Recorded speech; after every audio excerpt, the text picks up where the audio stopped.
En seulement 20 mois sur les 768 mois d'indépendance du Gabon, il s'est révélé un véritable bâtisseur. Le bâtisseur du nouveau Gabon.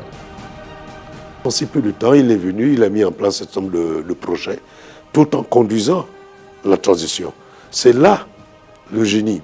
Il ne s'est pas contenté de mettre en place une feuille de route de la transition et suivre les étapes de cette feuille de route, mais il a également mis en place des projets d'infrastructure. Donc c'est tout à fait louable. Et lorsqu'on aime son pays, on doit avoir des projets ambitieux pour le bien de ce pays. Partout dans le pays, les chantiers essaiment. Le bruit des pelleteuses, des engins de chantier, des camions gronde l'espace sur tout le territoire. De Libreville à Oyem, en passant par Franceville, Lambaréné, Mouila, Tchibanga, Makokou, Koulamoutou et Port-Gentil, le Gabon se transforme. Regardez les voiries de Libreville. Les voiries de Libreville viennent de connaître un essor inédit en termes d'aménagement en béton armé.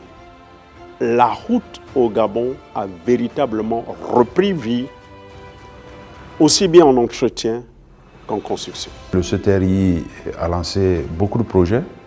Nous sommes aussi impactés et nous avons bon espoir en sachant que c'est une œuvre qui commence et que demain, nous pensons à un avenir plus radieux pour notre province et pour notre pays. Quand les militaires arrivent au pouvoir, le chef de village, qui avait 10 000 francs par mois jusqu'au 29 août 2023, aujourd'hui, ce chef de village a désormais 30 000 francs par mois. C'est ce que moi j'appelle l'amélioration du quotidien de ces Gabonais. Les universités ont reçu 12 milliards. Ça veut dire qu'il a aussi pensé non seulement aux conditions de travail des enseignants dans ces universités, mais aussi aux conditions d'apprentissage de nos apprenants qui sont au niveau de ces universités. Le territoire était à l'abandon. Donc Libreville, quand on voit les rues qui sont refaites, ça permet de désengorger les rues principales et à travers le pays, les 9 provinces sont enchâssées. Tout ceci participe vraiment d'une vision de modernisation et de relance économique à travers la réalisation d'un certain nombre de projets. Je pense que je ne suis pas le seul à le constater, tout le monde le voit. Dans les projets de réhabilitation, par exemple, la réhabilitation des infrastructures sportives et culturelles, je pense que c'est là véritablement une volonté du chef de l'État, le président de la République, le général de brigade Brice Clotaire Oligui Nguema, de porter cette vision qu'il a pour son pays au bénéfice des Gabonais. Les bouleversements apportés par ces multiples actions du CTRI, par cette effervescence politique nouvelle, produisent des échos qui débordent la simple personne de Brice Clotaire Oligui Nguema.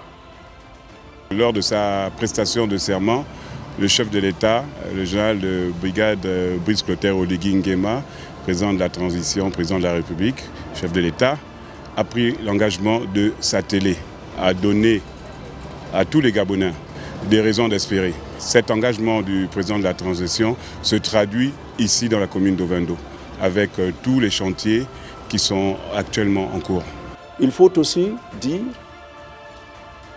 dans le registre des travaux, que le président a instruit le gouvernement de lancer les travaux de la voie de contournement de Libreville au nord. Dans la suite de cette route, il y a donc un prolongement qui est repris par un partenaire, celui qui nous a permis d'acquérir plus d'une centaine de matériels, pour ne pas le citer, Ebomaf, qui lui réalise la suite de cette autoroute pour atteindre le site du futur aéroport d'Andem.